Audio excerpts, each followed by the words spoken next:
In the vast emptiness of space, where civilizations rise and fall like dying stars, there exists a truth that transcends species, technology, and time itself. Love is the one force that can bridge any divide.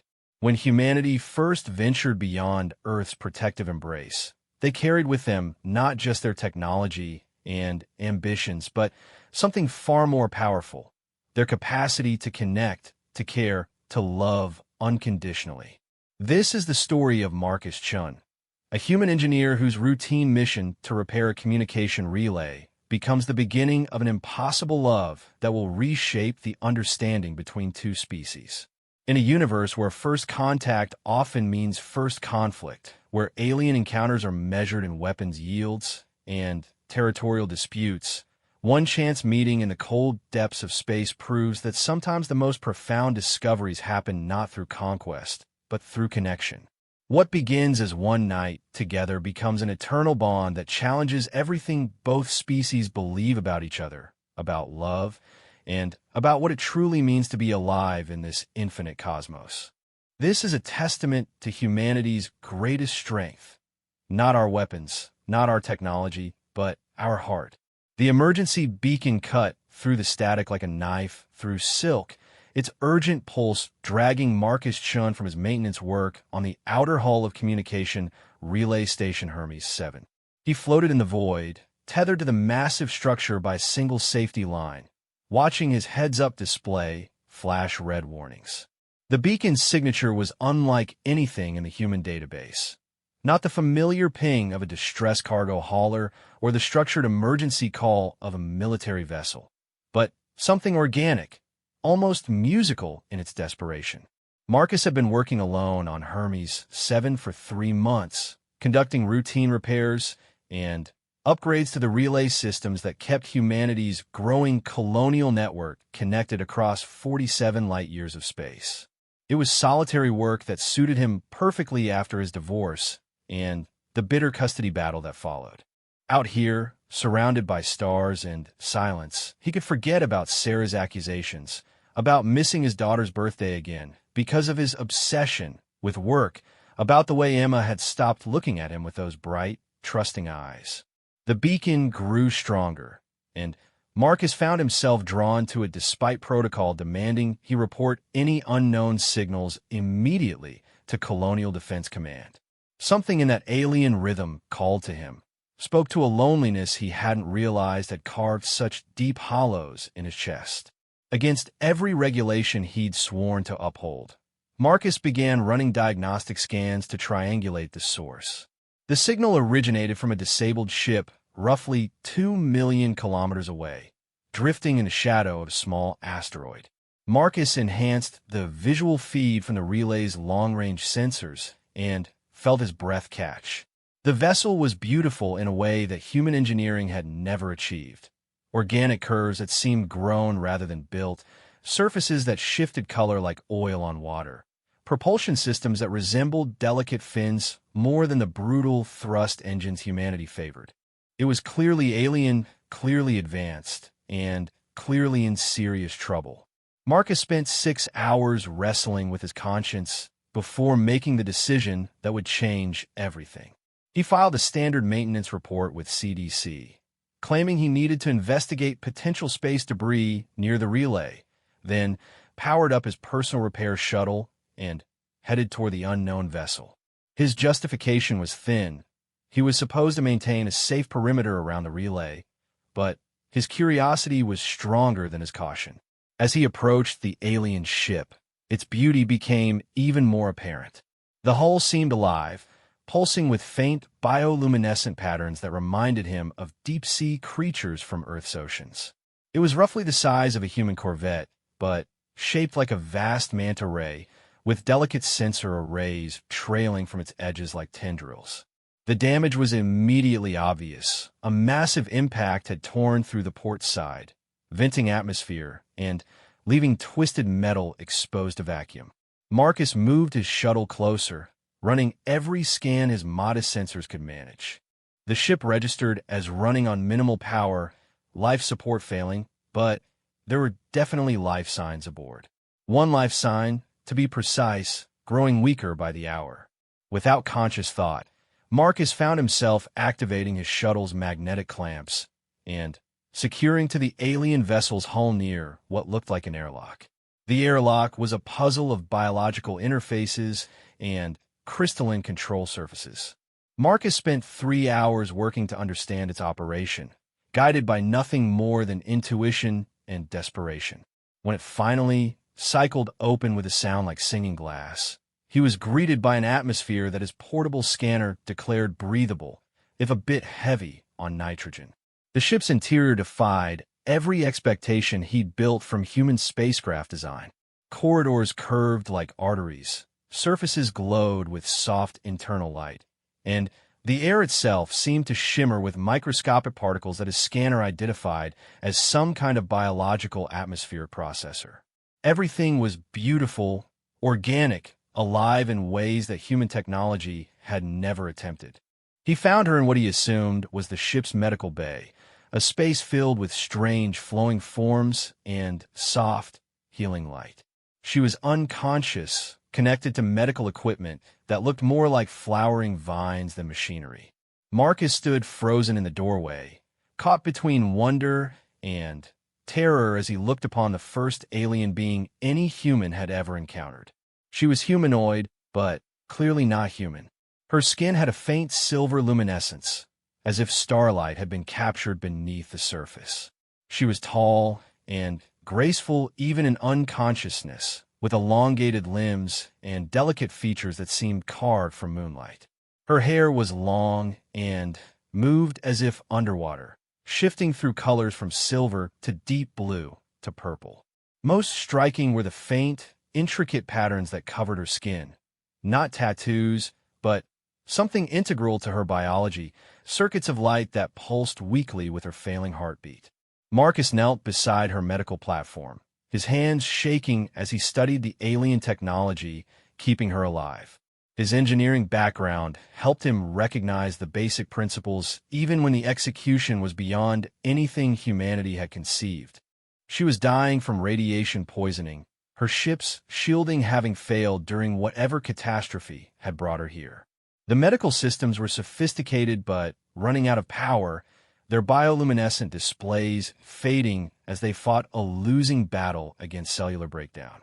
Without thinking about the implications, the protocols he was violating, or the career he was probably ending, Marcus began working to save her life. He ran power cables from his shuttle to her medical systems, stabilizing the energy supply. He studied the readouts until he began to understand their meaning, then worked to optimize the treatment protocols. His portable medical kit, designed for human physiology, proved surprisingly adaptable when combined with her own ship's systems. For 18 hours, Marcus worked without rest. He fed power to her ship's life support, monitored her vital signs through incomprehensible but increasingly intuitive displays, and slowly watched her condition stabilize. When her eyes finally opened, revealing irises that shifted color like aurora displays, Marcus felt something fundamental shift inside his chest. She looked at him with those impossible eyes for a long moment, then spoke in a voice like distant music. The words were alien, but somehow Marcus understood the emotion behind them: confusion, gratitude, wonder. When she reached out with one silver-luminescent hand and touched his face, her skin warmed despite its ethereal appearance. He felt a connection snap in a place that went beyond language, beyond species, beyond anything he'd ever experienced. Her name, he learned through gestures and her ship's translation systems coming back online, was something like Lyralii in human approximation.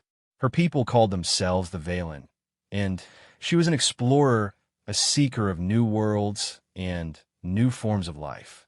She had been traveling alone when her ship encountered a solar storm of unprecedented intensity, the same storm that had kept human ships away from this sector for the past month.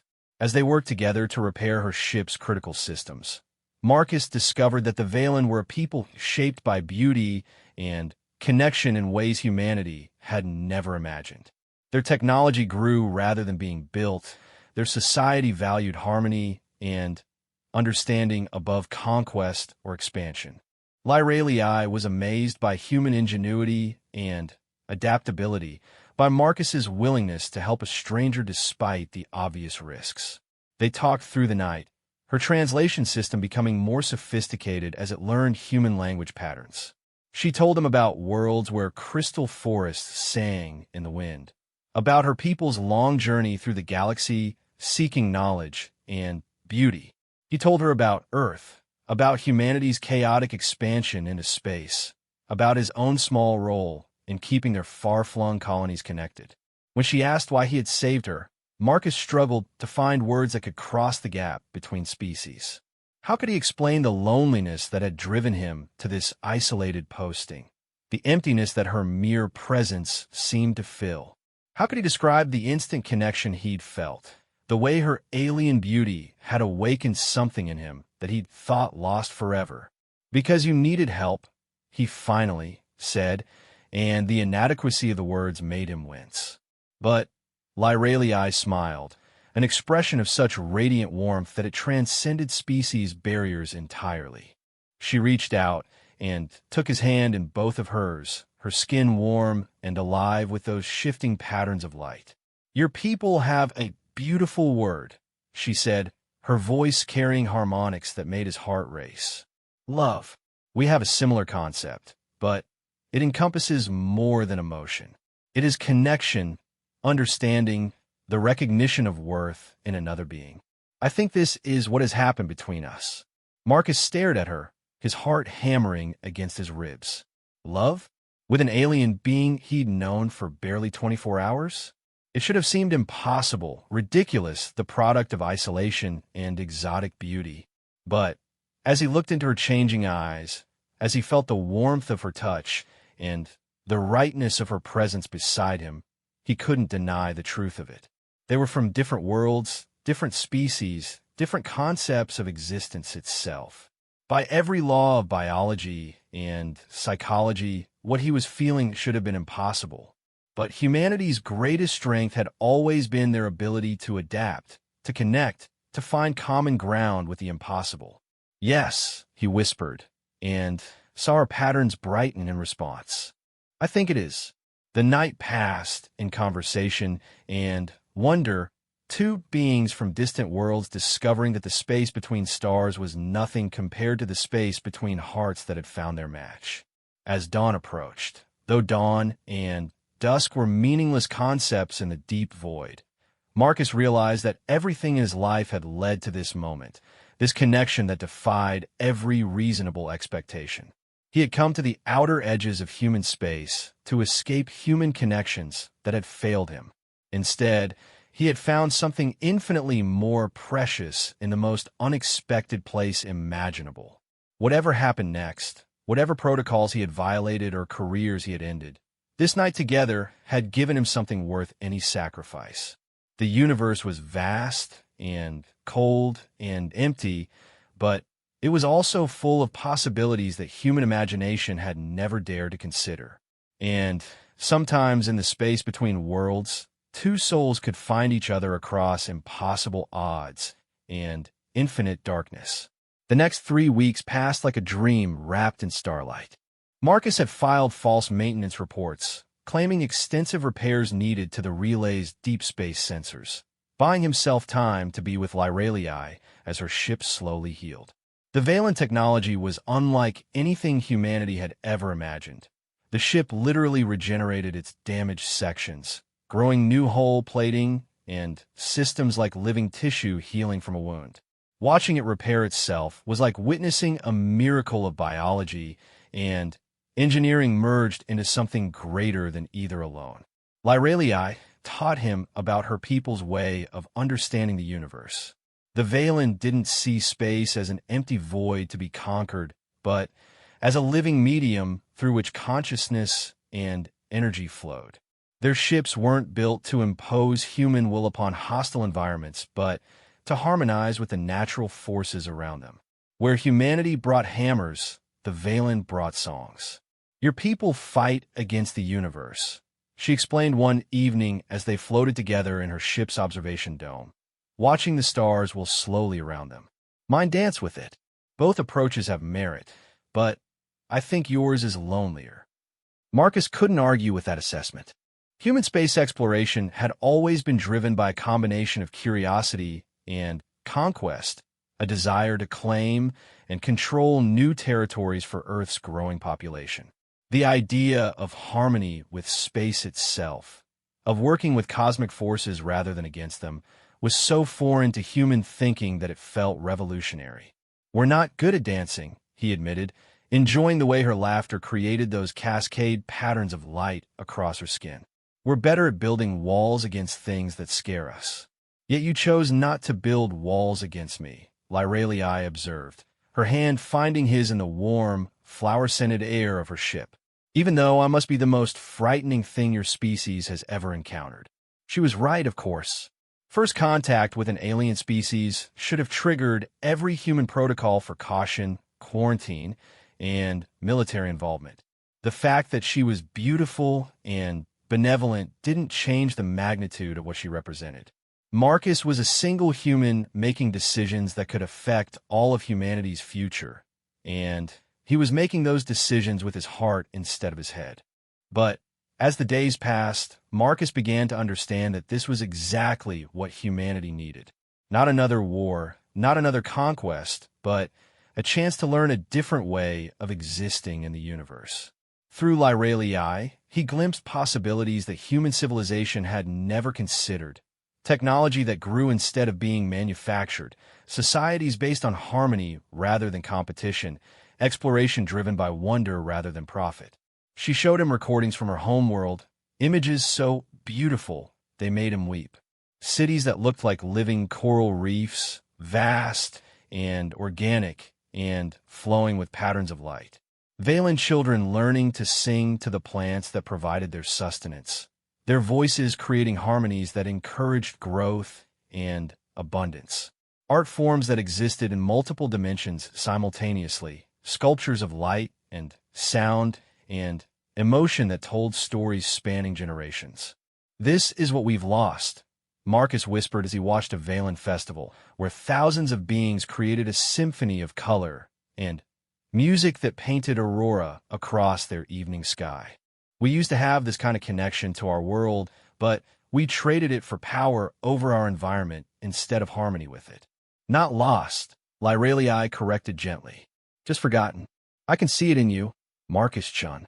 Your people's capacity for wonder, for connection, for love that transcends all barriers.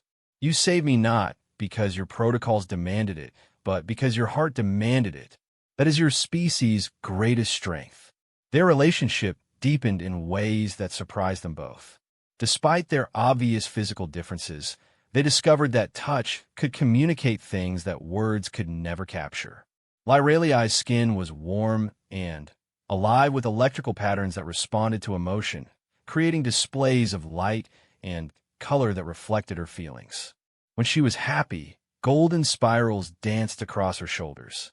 When she was thoughtful, deep blue waves rippled along her arms. And when she looked at Marcus with love in her aurora eyes, silver stars bloomed across her entire body like galaxies being born. Marcus learned to read these patterns like a new language, to understand her moods and thoughts through the poetry of her living light. In return, she studied him with the fascination of someone discovering a completely new form of consciousness. Human emotions, she told him, burned like small suns compared to the gentler flows of Valen feeling. Where her people experienced emotion as currents in a vast ocean, humans felt everything with the intensity of supernovas. "Your anger could power our cities," she said one day after Marcus had lost his temper at a particularly stubborn repair. "Your joy could light up worlds. Your love." She touched his face with hands that sparkled with silver fire. "Your love could bridge any distance, overcome any obstacle. It's terrifying and beautiful and wonderful." They made love for the first time on the 20th day, a joining that transcended the physical limitations of their different biologies. Lyralii's ship somehow understood their need and began generating a field that allowed their nervous systems to connect directly, sharing not just pleasure, but consciousness itself. For a brief, eternal moment, Marcus experienced existence as a Valen, feeling the ship around them as a living extension of self, sensing the cosmic currents that flowed through space like blood through veins, understanding the deep harmony that connected all living things. In return, Lyralii experienced the fierce intensity of human consciousness, the way Marcus's mind burned with passion and determination and protective love. She gasped at the sheer power of human emotion, the way every feeling carried the weight of mortality and urgency that came from living such brief, brilliant lives. "Now I understand," she whispered afterward, her skin bright with new patterns Marcus had never seen before. "Why your people accomplish such impossible things. You live as if every moment might be your last, so you pour everything into each experience. We have centuries to learn and grow and love. You have decades, so you love with the intensity of dying stars." But even as their connection deepened, reality intruded with increasing urgency. Lyralii's ship was nearly repaired, its biological systems restored to full function. Soon she would have to decide whether to continue her mission or return to her people with news of humanity's existence. Similarly, Marcus could only maintain his deception about the relay maintenance for so long before Colonial Defense Command would send someone to investigate. The weight of what they represented hung heavy between them. First contact between humanity and another intelligent species, handled not by diplomats or military commanders, but by two individuals who had fallen impossibly in love. The decisions they made in these next few days could determine whether their peoples met as friends or enemies, as partners in exploring the galaxy or competitors for its resources. "My people will want to study yours," Lyralii admitted during one of their long conversations. "We've traveled so far and met so few species capable of true intelligence. The discovery of humanity would be the greatest achievement of our generation. And my people will want to know everything about yours," Marcus replied. "Your technology, your worlds, your weaknesses. We're not good at trust, especially when we're afraid." "Are you afraid of me?" she asked, and the vulnerability in her voice made his heart clench. "Terrified," he admitted. "Not of you, but of what happens when this ends. How do I go back to being just another engineer maintaining relay stations when I've touched the stars through your eyes? How do I explain to anyone that the most important thing that ever happened to humanity started because I broke every regulation to save one beautiful alien woman?" Lyralii was quiet for a long time, her patterns shifting through deep purples and blues that Marcus had learned meant she was thinking seriously about complex problems. Finally, she spoke with the weight of decision in her voice. "What if it doesn't have to end? What if this is not the end of our story, but the beginning?" "What do you mean?" She turned to face him fully, her eyes bright with aurora fire and possibilities that stretched across light years.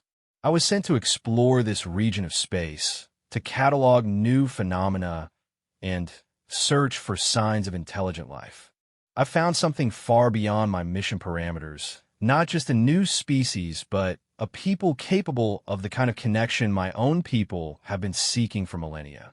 What if I returned to my people not as a lone explorer, but as an ambassador, bringing with me a human who could speak for his species?" Marcus stared at her, his mind reeling with the implications. Leave everything he'd ever known, travel to an alien world, become humanity's first representative to another intelligent species.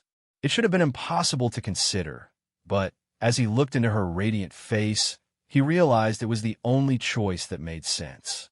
"You're asking me to give up my entire life, my species, my world," he said slowly. "I'm asking you to help me build a bridge between our worlds," she corrected. "To take what we've found together and share it with both our peoples. Yes, it would mean leaving your old life behind, but it would also mean starting something entirely new, not just for us, but for the galaxy itself." The magnitude of the decision was staggering. Walk away from humanity to help forge a connection between the stars themselves. trust his love for an alien woman to guide him into a future that no human had ever imagined. Believe that what they had found together was worth reshaping the destiny of two species. But as Marcus looked at Lyralii, at the hope and love shining in her impossible eyes, he felt the same certainty that had driven him to save her life 3 weeks ago. Some decisions couldn't be made with logic or caution. Some decisions had to be made with the heart, trusting that love could bridge any gap, overcome any obstacle, create possibilities that rational minds could never conceive. Yes, he whispered, and watched her entire body bloom with light like a star being born. Yes, I'll come with you. Outside the observation dome, the stars continued their ancient dance, unaware that two beings from different worlds had just chosen to dance with them, together. The journey to Lyralii's homeworld took 4 months through corridors of space that human ships had never traveled. Marcus learned to navigate by stellar songs instead of coordinate grids, to read the cosmic currents that flow between star systems like vast rivers of gravitational energy.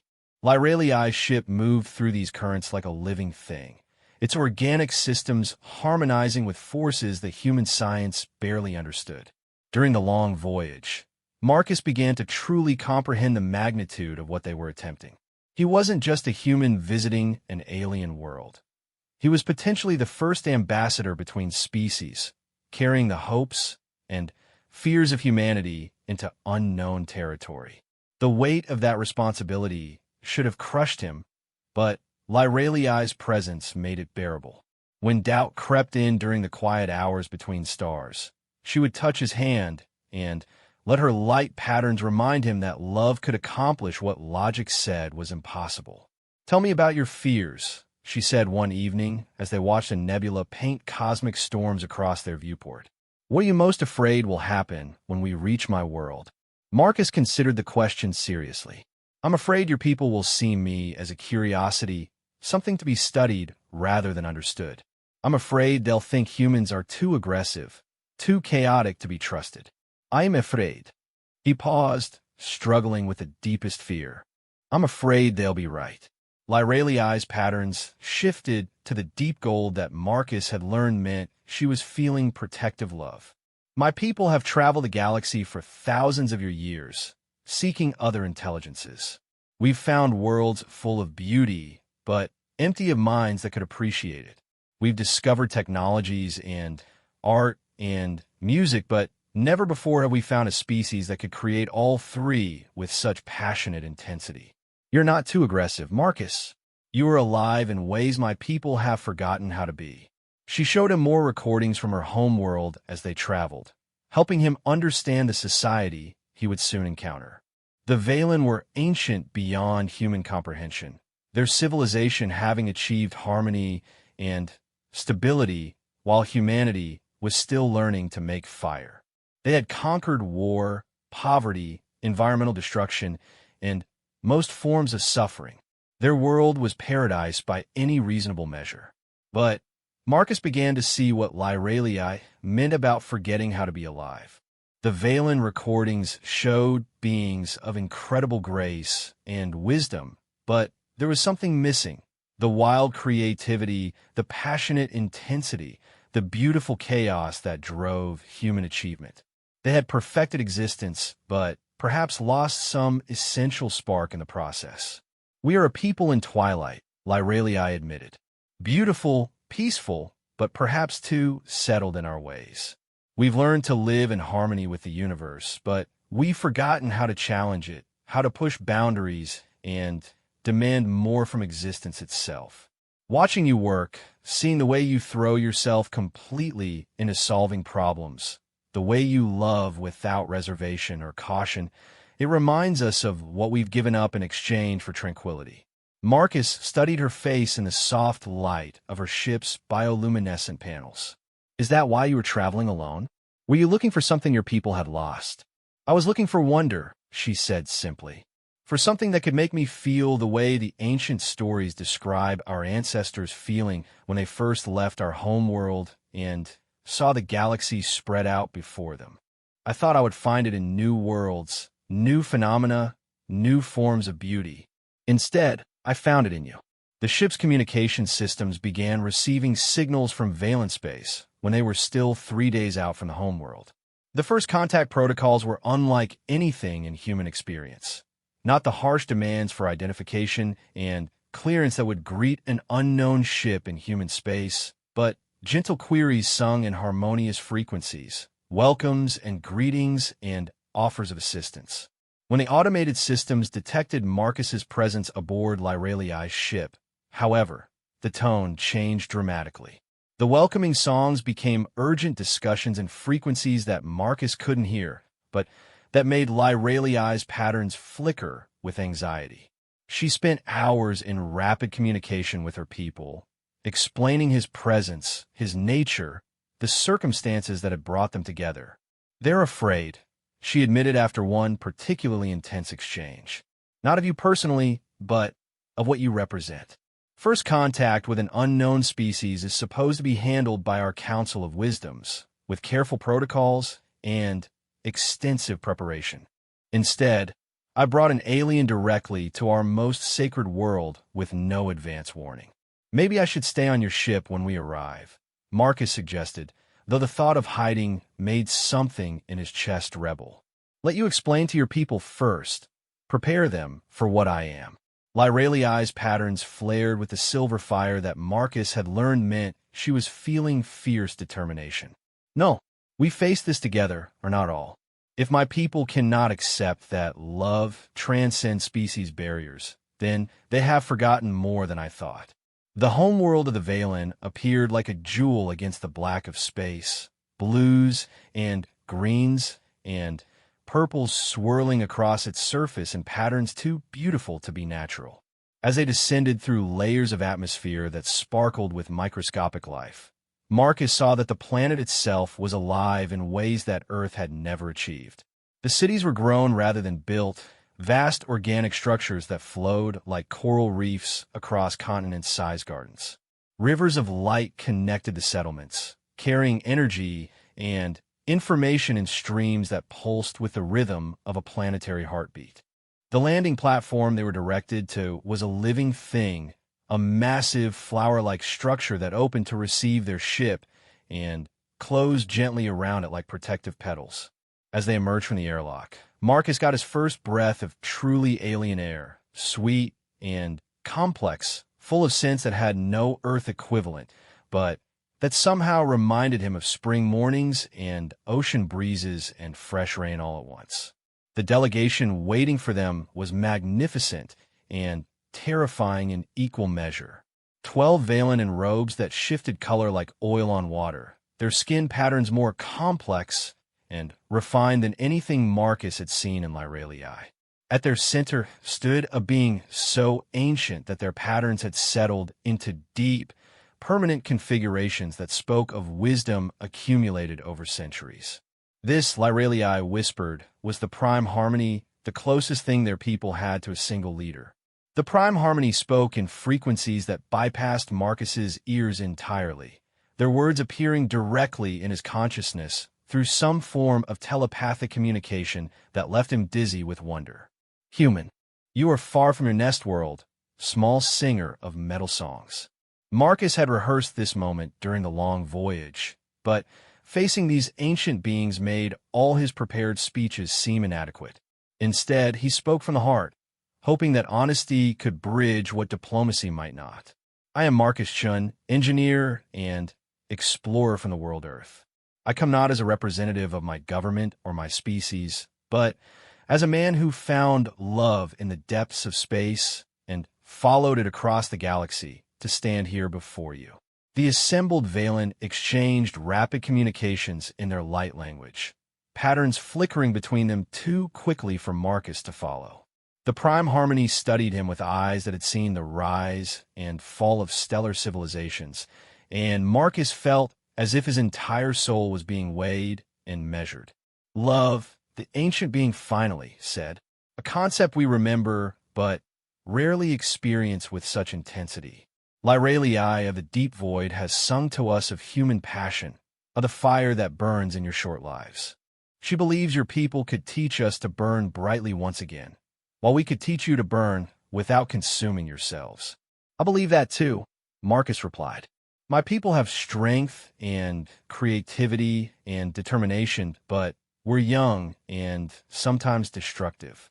Your people have wisdom and harmony and technologies beyond our imagination. Together, we could explore the galaxy in ways neither species could achieve alone. And if your people prove as warlike as your history suggests, if they seek to take rather than share, to conquer rather than harmonize, Marcus felt the weight of humanity's entire future hanging on his next words. He thought of all the wars, all the conflicts, all the times a species had chosen violence over understanding. But he also thought of the moments of transcendence, the times when humans had reached beyond themselves to create something beautiful and lasting. Then I will stand between them, and you, he said simply, I will help both our peoples find a better way, even if it means giving my life to do it. Some bridges are worth any sacrifice to build. The Prime Harmony was quiet for a long moment, their patterns shifting through configurations that spoke of deep thought. When they finally responded, their mental voice carried harmonics of approval and hope. We accept your presence among us, Marcus Chun of the humans. Not as ambassador, for you represent no one but yourself, but as the first note in what may become a great symphony between our peoples. You will live among us, learn our ways, and in time perhaps help us remember what we have forgotten of passion and wonder. The formal ceremony was beautiful beyond description, a weaving of light and song that seemed to reshape reality itself around the participants. Marcus felt something fundamental change within him as the Valen harmonies washed through his consciousness, awakening senses he hadn't known he possessed. He could suddenly feel the planetary life flowing beneath their feet, the vast networks of connection that linked every living thing on this world into a single, magnificent organism. But even as he marveled at the Valen's achievements, he held tight to his human nature, to the passionate intensity that had brought him here. That fire was what they needed from him, what made this exchange valuable rather than one-sided.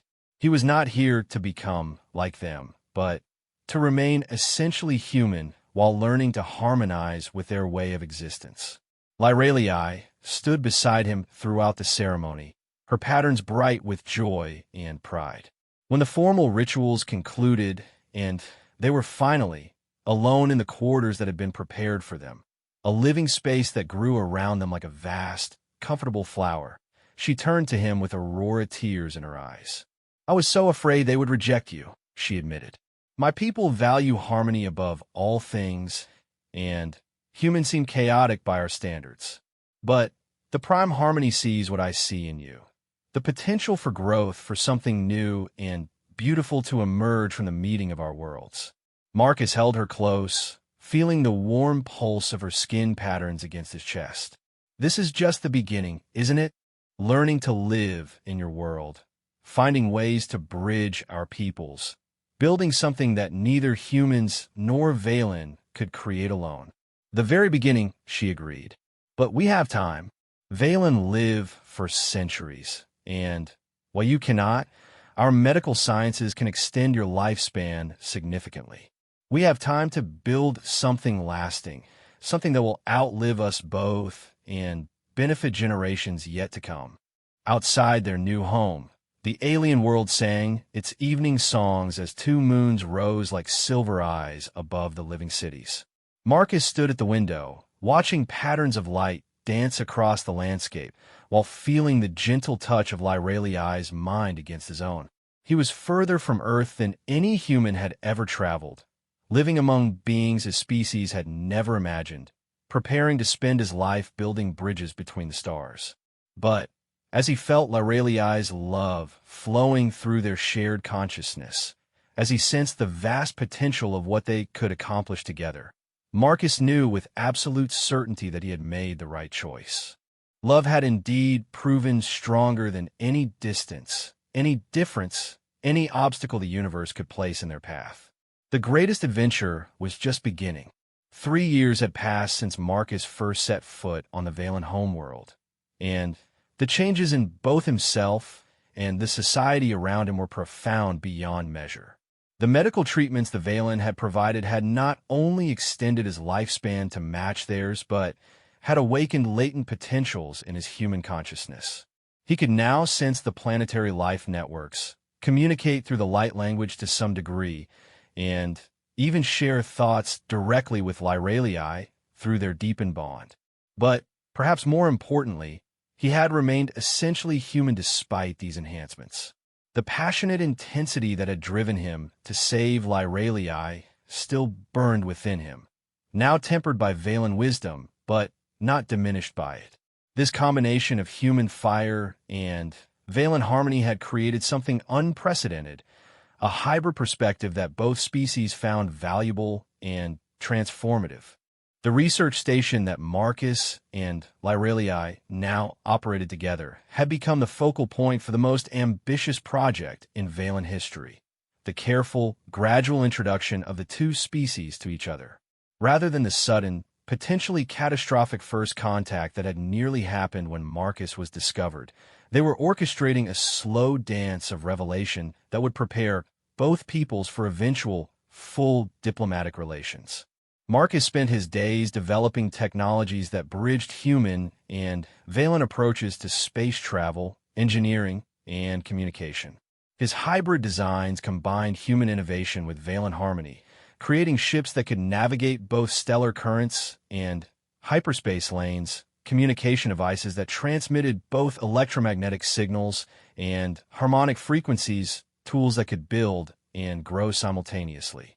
These technologies were already being secretly tested in the outer reaches of human space, delivered by automated probes that appeared to be standard human designs, but incorporated Valen biological components. The results were revolutionary. Faster-than-light travel that was both more efficient and less environmentally disruptive, communication systems with range and clarity beyond anything either species had achieved alone, construction techniques that created living buildings and ships that could repair and adapt themselves. But the true breakthrough came when Marcus received word that Colonial Defense Command had begun investigating the mysterious improvements in their technology. The automated probes had been traced back to their source, and a human fleet was en route to Relay Station Hermes 7 to investigate what they assumed was alien infiltration or technology theft. "It's time," Marcus told Lyralii as they reviewed the intelligence reports in their shared workspace. The living walls around them pulsed with soft light, responding to the tension in their voices. The gradual approach was working, but now we're forced to accelerate everything. My people are coming, and they're coming ready for a fight. Lyralii's patterns shifted through the deep blues and purples that indicated serious thought.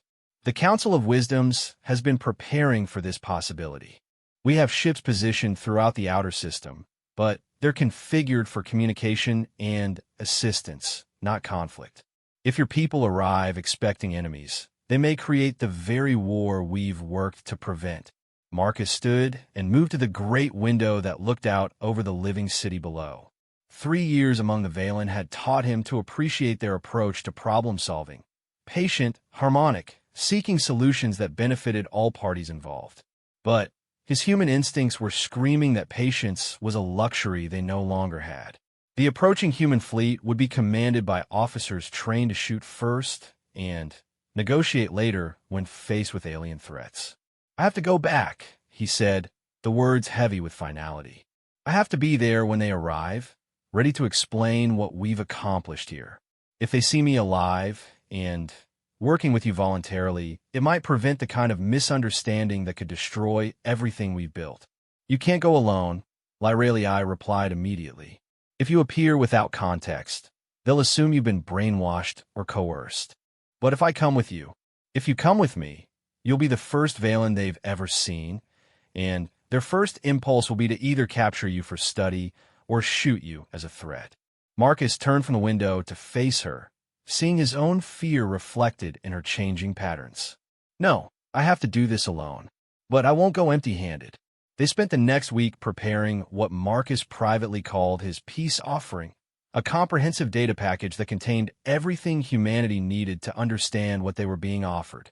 Detailed technical specifications for the hybrid technologies, cultural analyses that would help human diplomats understand Valen society, star charts showing the location of hundreds of habitable worlds that the Valen had mapped but never claimed, and, most importantly, a complete record of Marcus and Lyraliai's relationship. That last component had been Lyraliai's idea. Your people need to understand that this isn't about conquest or assimilation, she had argued. It's about connection, growth, the potential for both our species to become more than they could ever be alone. Our love story is proof that these connections are possible. The night before his departure, Marcus and Lyraliai stood together in their garden, surrounded by flowering trees that sang softly in the evening breeze. The alien beauty of this world had become as familiar to Marcus as Earth's landscapes, but tonight everything seemed precious and fragile, as if war could sweep it all away in moments. "I'm scared," Lyraliai admitted, her skin painting confession in silver and gold. "Not of your fleet, but of losing what we've found together. If this goes wrong, if your people decide we're enemies, how long before they come here with weapons instead of questions?" Marcus pulled her close, feeling the warm pulse of her patterns against his chest. "It won't come to that. I won't let it come to that. Your people gave me gifts beyond measure, extended life, expanded consciousness, the ability to love beyond the boundaries of species. I won't let ignorance and fear destroy what we've built. And if you can't convince them, if they refuse to listen?" Marcus considered the question seriously. He had spent 3 years learning Valen ways, but he was still human at his core. If diplomacy failed, if his people proved too stubborn or afraid to accept the gift they were being offered, he would have to find another way to protect what mattered most. "Then, I'll make them listen," he said simply. "I'll use every trick, every piece of leverage, every ounce of stubborn human determination I possess. And if that's not enough, I'll buy you time to prepare defenses. The Valen may not be warriors, but you're not helpless either." The journey back to Relay Station Hermes 7 took 2 weeks in Lyraliai's ship, modified with hybrid technology that allowed it to travel through both space-time and the harmonic dimensions the Valen used for faster-than-light travel. Marcus spent the time rehearsing his presentation, anticipating every possible objection or concern his superiors might raise.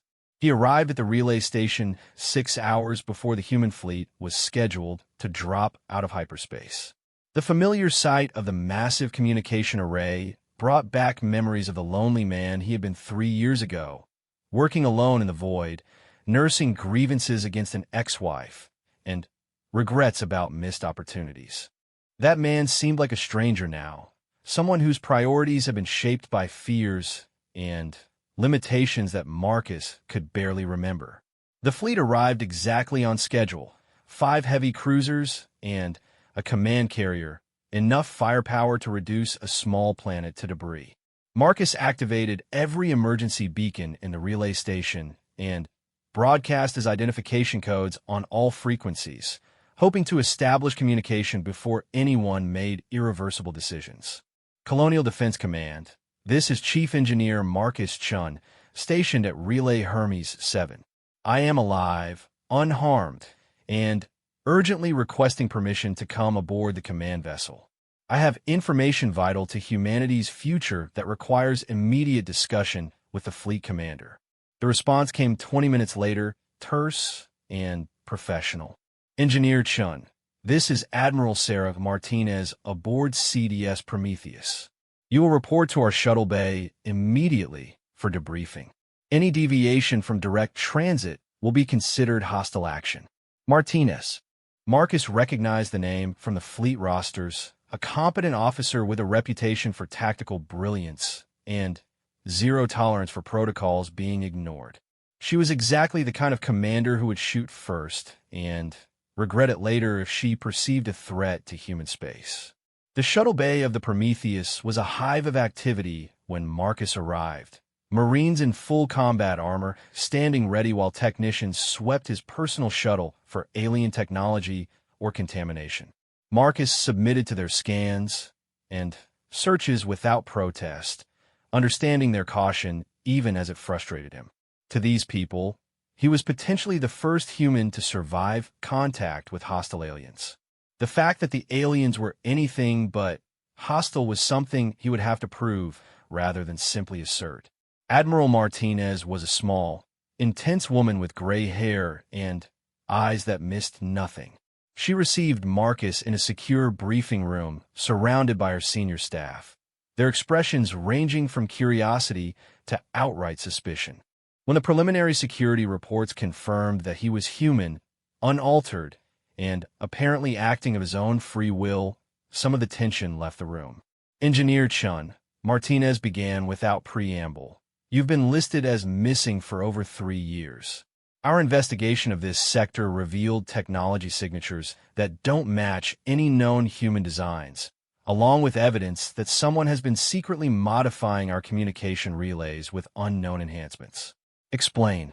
Marcus had prepared for this moment, but facing a room full of military officers who were ready to classify an entire alien species as hostile based on his next words was more intimidating than any Valen ceremony had ever been. He activated his datapad and began the presentation that would determine the future of 2 civilizations. Admiral, officers, what I'm about to tell you will challenge everything we thought we knew about humanity's place in the galaxy. 3 years ago, I encountered a disabled alien vessel and made the decision to render assistance rather than follow protocols. That decision led to the most important discovery in human history. Not just that we are not alone in the universe, but that we have neighbors who want to be our friends. The holographic displays, filled with images from Lyraliai's world, recordings of Valen society, technical specifications for the hybrid technologies that could revolutionize human space travel. Marcus narrated the presentation with every ounce of passion and conviction he possessed, watching the faces of his audience shift from suspicion to wonder to barely controlled excitement. But it was the personal component that truly won them over. When Marcus showed them the recording of his first meeting with Lyraliai, the gradual development of their relationship, the way 2 beings from different worlds had found common ground in love and mutual respect, he saw understanding dawn in their eyes. This isn't a first contact scenario, Marcus concluded. It's a first friendship scenario. The Valen aren't interested in human territory or resources. They have everything they need and more. What they want from us is what we want from them. Knowledge, growth, the chance to explore the galaxy together as partners rather than competitors. Admiral Martinez was quiet for a long moment after the presentation ended, her sharp mind clearly processing the implications of everything she had seen. When she finally spoke, her voice carried the weight of someone making decisions that would echo through history. Engineer Chun, what you're describing sounds too good to be true. Alien species that want to be friends instead of conquerors, technologies that could solve most of humanity's expansion problems, and all of it delivered by a man who fell in love with an alien woman. Forgive my skepticism, but this reads like a fairy tale. I understand your doubts, Marcus replied, but I'm prepared to prove everything I've told you. The Valen have agreed to formal first contact, conducted under proper protocols with full diplomatic representation from both sides. They're willing to share their knowledge freely, to help us expand into space without repeating the environmental mistakes we made on Earth, to be the partners we never knew we needed. And in return, Marcus smiled, thinking of Lyraliai waiting for him in Valen space, trusting him to build this bridge between worlds. In return, they want us to teach them how to burn brightly again, how to feel passion and wonder and the kind of love that drives people to impossible achievements. They've perfected existence, Admiral, but we can teach them how to truly live.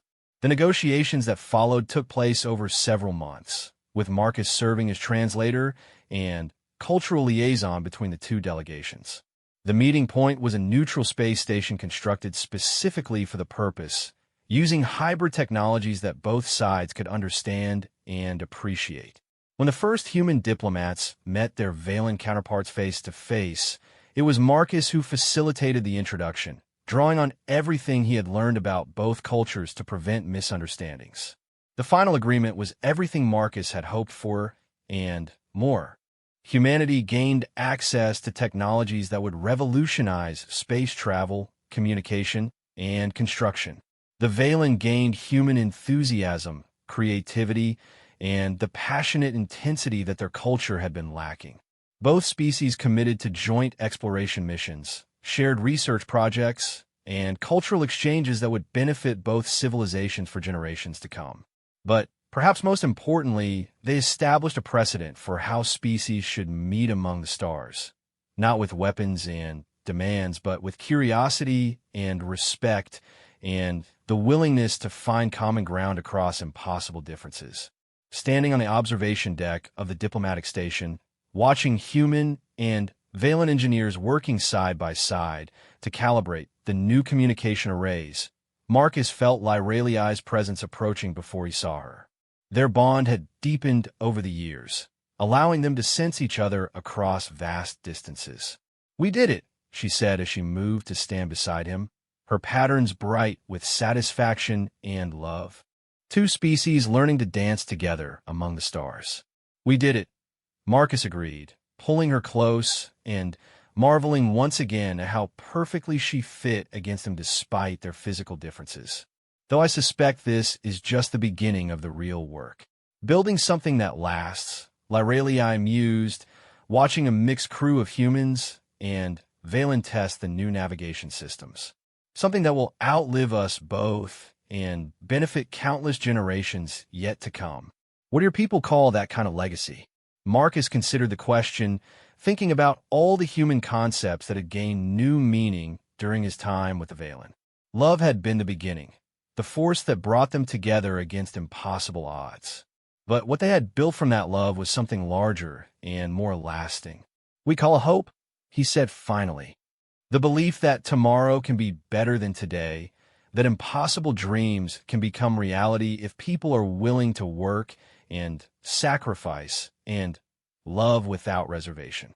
"Hope," Lyraliai repeated, her translation implants rendering the concept into harmonious frequencies that somehow made the word more beautiful. "I like that. Hope for a galaxy where difference is celebrated rather than feared, where love can bridge any gap, where two species can become more together than either could ever be alone." Outside the station's massive windows, ships from both civilizations moved in graceful formations, their crews learning to work together in the dance of exploration that would carry them to distant stars. The relay networks that would connect their expanding territories were already under construction, hybrid technologies that would allow instant communication across the galaxy's spiral arms. But at the heart of it all was something simpler and more profound than any technology, the proof that love could indeed transcend any barrier, overcome any obstacle, create possibilities that rational minds could never conceive. What had begun as one night together between a lonely human engineer and a stranded alien explorer had become the foundation for a new age among the stars. Marcus and Lyraliai stood together watching the future unfold, two souls from different worlds who had chosen to dance with the universe itself. Their love story would become legend among both their peoples, proof that sometimes the most important discoveries were not made through conquest or careful planning, but through the simple willingness to reach out to a stranger in need and offer help without expecting anything in return.